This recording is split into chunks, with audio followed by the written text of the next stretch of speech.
What's up guys? Today we are servicing the brake system on my 2GR MR2. The last video I posted, I showed you guys a clip where the brake started sparking. I went through, inspected the brake system. Nothing was wrong. There was no like pulsating, pulling to one side or the other. The brake pedal felt fine. It was just the front rotors and pads were really toward the end of their life. So to be transparent with you guys, I just kept driving the car until the new rotors came in. One of them is sitting right there and you'll see that there's already an old one off to the side. That's because I had started replacing or did actually replace the passenger side. And halfway through that, I realized that most people will show like when they buy the kit and, you know, first install them, but not many people necessarily talk about like the long-term side of it, maintenance, how well these things last and whatnot. I figured that I would film the process of replacing the front driver's side rotor and pads. Since I haven't done that, I am not gonna do the rear pads today, but they are on my radar.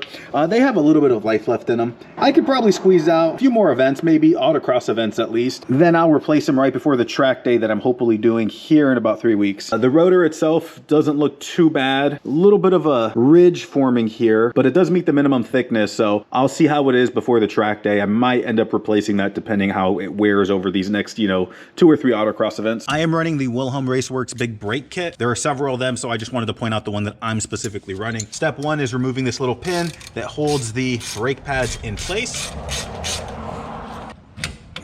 This little spring here is actually like aftermarket. It's sold by Wilhelm Raceworks. It's to help minimize the squeal because track pads can squeal pretty bad and it honestly can be really annoying. I'm using the flathead to push the rotor back and forth to push the pistons for the caliper in. They do make a tool for this. I just can't find mine right now since I'm in the middle of reorganizing my shop. Now I could just pull the pads out. It's kind of snug because they've been in there for a little bit. There is 2 bolts I got to remove. I already started undoing one. So there's this guy up here and then there's one down here. Those 2 screws connect to the adapter bracket. The adapter bracket connects to the hub. And the caliper is off. Of course, I'm going to clean this up. Just won't film that part. Rotor comes off. Yeah, that groove was pretty bad there. Here's a little side-by-side of both of the rotors. This is the HD and this right here is the GT. If you go on the Wilhelm Raceworks website, he actually has the part numbers. From a pricing perspective, these are about $199 per side, so pretty much $400 for both. This was supposed to be $220 per side or $440. Oddly enough, when I went to go buy them, I double-checked the pricing for both sides. With the GTs, one side cost $220 and the other side cost $160. But I only saw that on Summit and Jags. Any other website that I went to go purchase them had them at $220. So I just went ahead and got the GTs because it ended up being $380 instead of $400. These are pretty much identical. It seems like the main difference is these have a slot in the face, and that's pretty much it that I can tell. I mean, there's probably some other stuff, but I just don't know what it is. In terms of thickness, they're pretty identical as well. These are just held in place with 8 bolts. They are specialty bolts.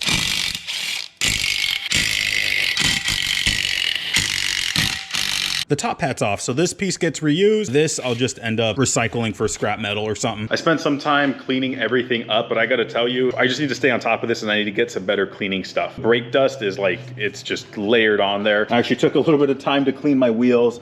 You can see where some of the brake dust is at, but also the metal contaminants because of it. Over here, same thing. Like I took a brush and some brake cleaner, scrubbed off what I could, but some of it's just like stuck on there. If you got recommendations for cleaning products that will really help with this, please let me know. Detailing's not really my thing. I generally don't have the patience for it, but the brake dust has just gotten so bad. I definitely need to do something because I feel like the ruin on these, or the finish on these wheels is now ruined because of it. We are gonna now reassemble this top hat to the new rotor. And this is where I just didn't really think ahead. When I was doing the passenger side, that's when I realized I hadn't bought new hardware. I assumed that this was gonna have to be something that's like replaced every time. I went to the Wilhelm Raceworks website to see if he said anything about it, and on his instructions, I'm reading them, it says for subsequent rotor replacements, the self-locking nuts can be reused as long as they cannot be run on by hand.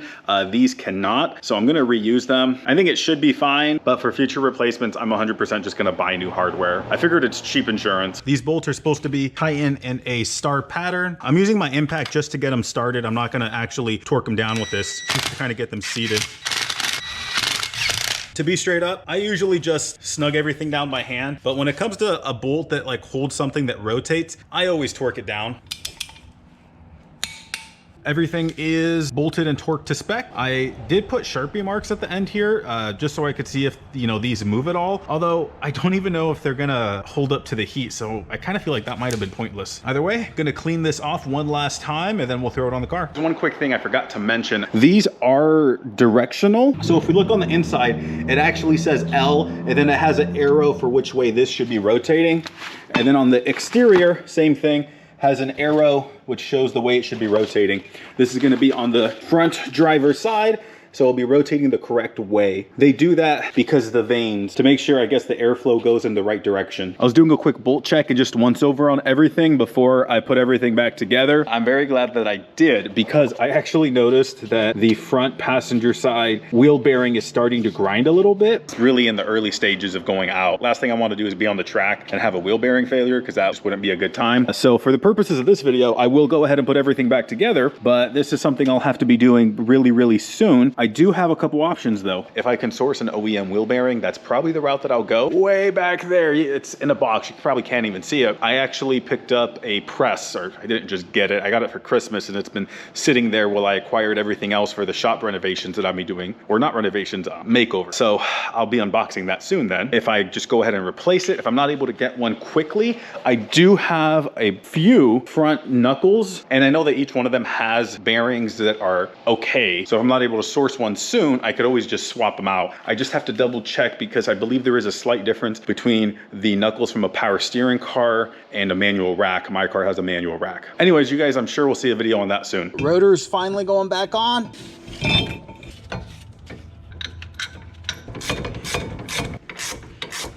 I already went ahead and put one pad in. Putting the second one, these are brand new. They are Willwood BPs. And they're in. Last thing left to do is put the anti-squeal spring on, then this retaining bolt for the pads.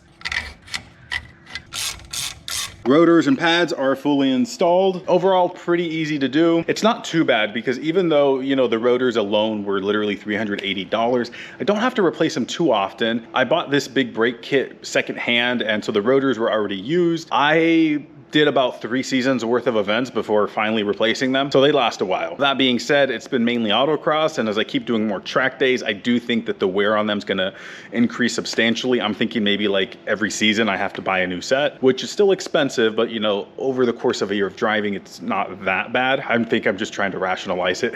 One other thing I want to point out is the fact that I put on the Willwood BB20s. I used to like them a lot because I was like, oh, it's a streetable track pad, but I've started to realize that I really should have a pad that's specific to what I'm doing, just because when you find something that does everything okay, it doesn't really do anything good. For now, essentially the BB20s are gonna be like my street autocross pad, mainly because I have a few sets of them laying around and I don't want to waste money, so I'm gonna use them for that. And then when I do the track days, I actually have this set of PFC brakes that I'll throw in. I'm gonna start being a lot more mindful of the pad material that I'm using for the events that I'm running. If you got recommendations for brake pads that would be good for like street/autocross, please let me know, just because when the Willwoods run out, I'm gonna switch to something else for that purpose. The last brake maintenance item I plan on doing in this video is actually bleeding the brakes. Like I mentioned earlier, the pedal feel is fine. I just do this to be proactive. So every year or every few track days, I'll go through and bleed the brake system on any car that I track. I do that just because the brake fluid sees pretty high heat, and so it's just a good preventative measure. I'm fortunate enough that I actually have a air compressor, so I use a Harbor Freight vacuum bleeding tool to get the job done, and it makes it so easy. This is the tool that I use. I got this a couple years back when my brother and I were bleeding the brakes on his NA Miata, or the clutch,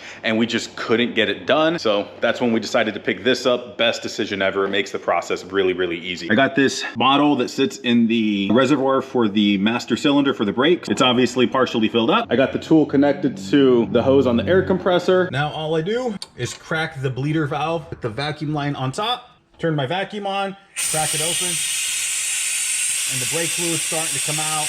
I'll just hold this for like 30 seconds per bleeder valve. And I'm done.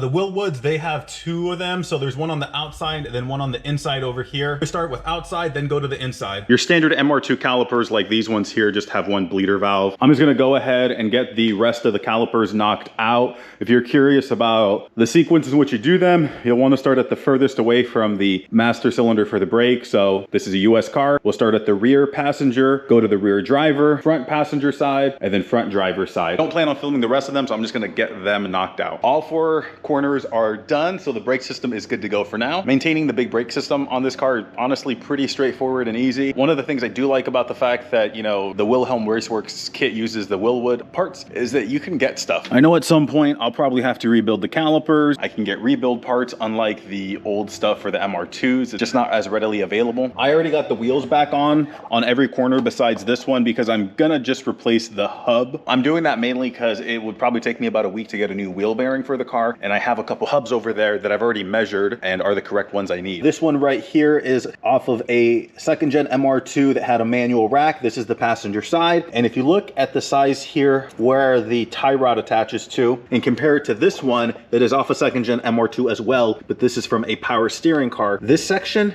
is shorter on the power steering car than it is with one that has a manual rack. You can go ahead and pause the screen there if you want to see the difference. I did take a measuring tape earlier to measure the difference, and this one is about ½ an inch shorter than this one. Lucky for me, right here, I actually have a driver's side knuckle that has a good wheel bearing, and I know it does for a fact because this is one that I used to run on another car that I had. So I'll just throw this one on for now, and then once the wheel bearing gets in, I'll install it and have it ready to go. Doing that whole replacement will be a different video though. Also, I kind of had the thought that maybe the wheel bearing going out is the reason why the brakes were even sparking in the first place. By hand, I wasn't able to feel any play, but you know, I could hear the light grinding noise. So I wonder if that, like, under load, there was a little bit more play that caused, you know, just the rotor to be at a weird angle relative to the pads and caliper. That's what was causing the sparks. Because even though they, you know, were towards the end of their life, it's not like they were completely zero or all the pad material had been used up. There's still a little bit left. For comparison, this is the new Willwood BB20 pad, and then this is the old one. It really makes me think it was the wheel bearing. Either way, nothing bad that ended up happening, and it'll get taken care of. If you have any questions about the big brake kit that I'm running on this car that I didn't answer in this video, leave them down in the comment section below. And with that,